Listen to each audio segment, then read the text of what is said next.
So anyway, I was thinking long and hard about this, and I didn't know how to present this with you today because it's a tough one. It's a tough one for me because you know me. Are you kicking me out like Stephen A. Smith did with Max Kellerman? Is that what's going on? I'm not kicking you out. Okay. I'm not kicking you anywhere. Yeah. You're my partner. Okay, and good. You are an incredibly talented guy. Oh, thank you. You were scaring me there. You didn't know how you were going to tell me this. I didn't know. Yeah, but I don't know how I'm going to tell you this. You've got COVID.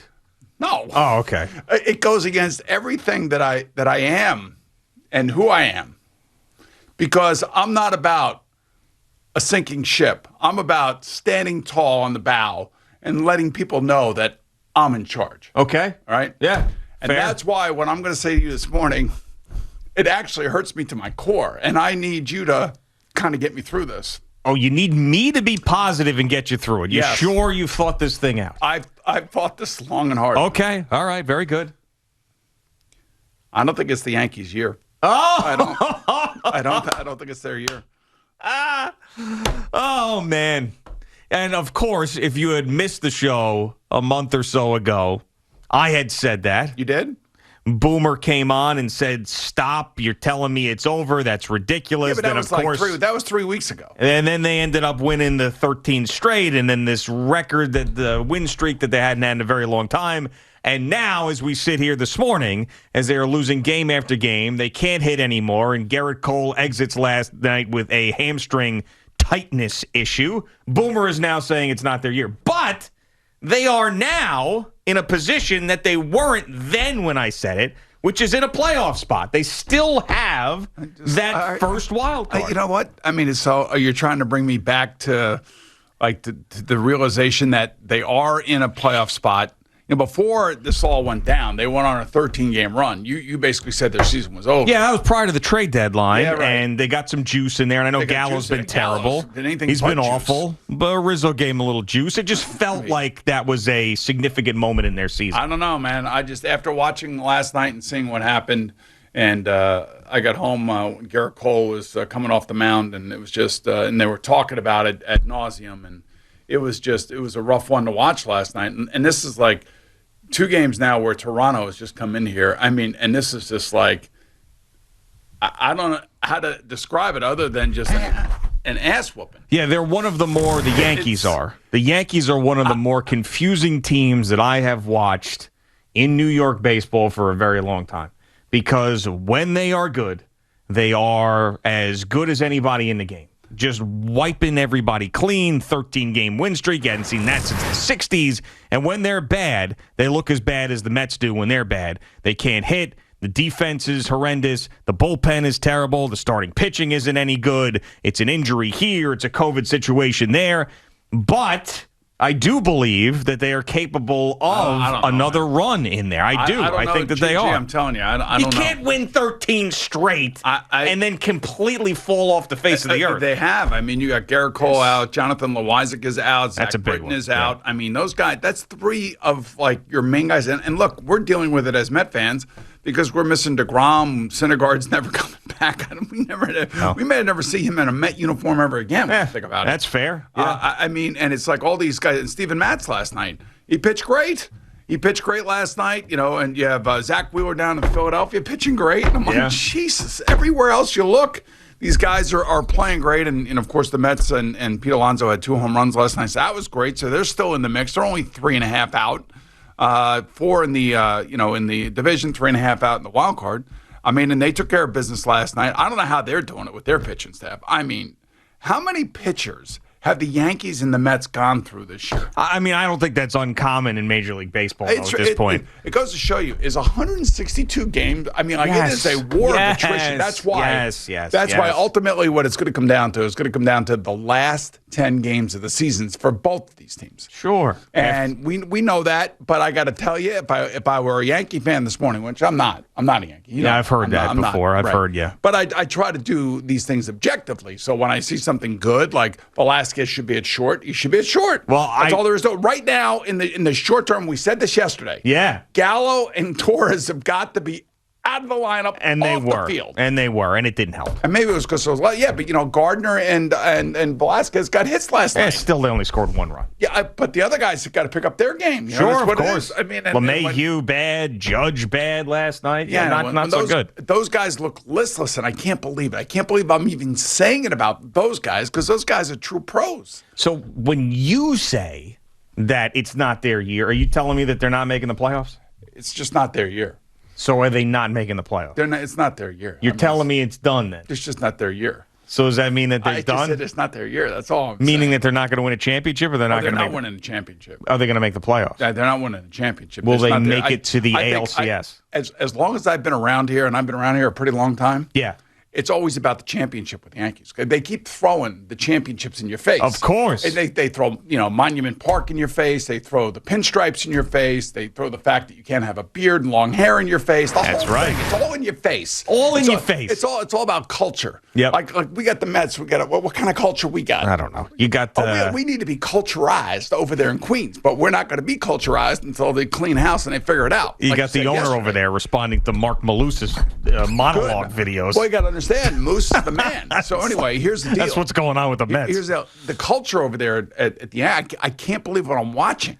Eddie Scazzeri, who celebrated his 33rd year at WFAN yesterday. Are we allowed to celebrate that? Or he's starting his 33rd, the start of his 33rd year, has said since the day I knew him back in 2005, and he probably said it many years before that unless the Yankees win a World Series, it is a failure. A failure. An embarrassment and a failure. Total failure. And they're letting down the city of New York. Yeah, the entire city. Right. And that is going through a tough time right with now. The sledgehammer in that regard, have we not, Eddie? Indeed. I mean, you think about gun violence and the pandemic and some of the flooding that we've seen in the outer boroughs and some of the Queens and Bronx, and then you have this situation with the Yankees letting down the entire city. It is a failure of mammoth proportions. I mean, doesn't somebody have to go in there and have to talk about the pride of the pinstripes? Wasn't there a movie like that once? Well, Pride of the Pinstripes? Right now. Of course. Yeah, Pride of the Yankees. Pride of the Yankees. Yeah, Pride of the Yankees. Well, I'm talking about Pride of the Prince. I didn't watch it. Well, Jeter's going into the Hall of Fame today. That's another thing. There you go. You got one of your great players of all time going into the Hall of Fame, and this is how you're playing? Yeah, on a Wednesday after Labor Day, which is really weird. When does that ever happen? Now, I know COVID screwed everything up, but Derek Jeter's going to go into the Hall of Fame on a Wednesday. A Wednesday after Labor Day? Well, normally he was busy in September, leading his team to championship. Sure, but he's been retired for a number of years now. How do you think he feels when he watches this group of Yankees play? I think he's probably thinking that they're lacking maybe some of the stuff that he had deep inside of him. Stuff. You got to have that stuff. And if you don't have that stuff is just not going to, it's just, you got to have somebody with that stuff. And who has that stuff? The it factor, Boomer? Is that what you're looking for? Right. When a guy walks into the room, he's there. The it factor. Yeah. Yeah, I don't think that, do the Yankees have an it factor guy right now? No, I mean, their it factor guy went out with a hamstring injury last night, and he's the one who's going to be pitching in that wild card game if he's healthy. So that's what you need to focus on. He'll be healthy. Is getting there and getting him on the mound, and who the hell knows what happens after that? Honestly, Toronto has come in here and just absolutely... They have. Last two games has been really bad. Kicked their ass, all over the field. I just don't know. Home runs. Yeah, I know. I mean, strikeouts, double plays. I mean, you name it. To me, it's always with the Yankees offense, though, that just is so...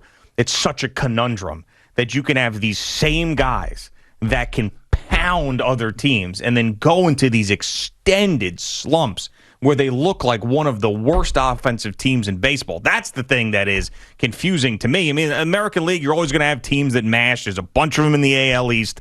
But the fact that the Yankees get shut out, I mean, they haven't had an extra base hit since Sunday. How about the fact, like I told you yesterday, they have losing records. A losing record in the division. I mean, the only team that they have a winning record against is Tampa Bay. I mean, is Baltimore. Baltimore, yeah. I mean,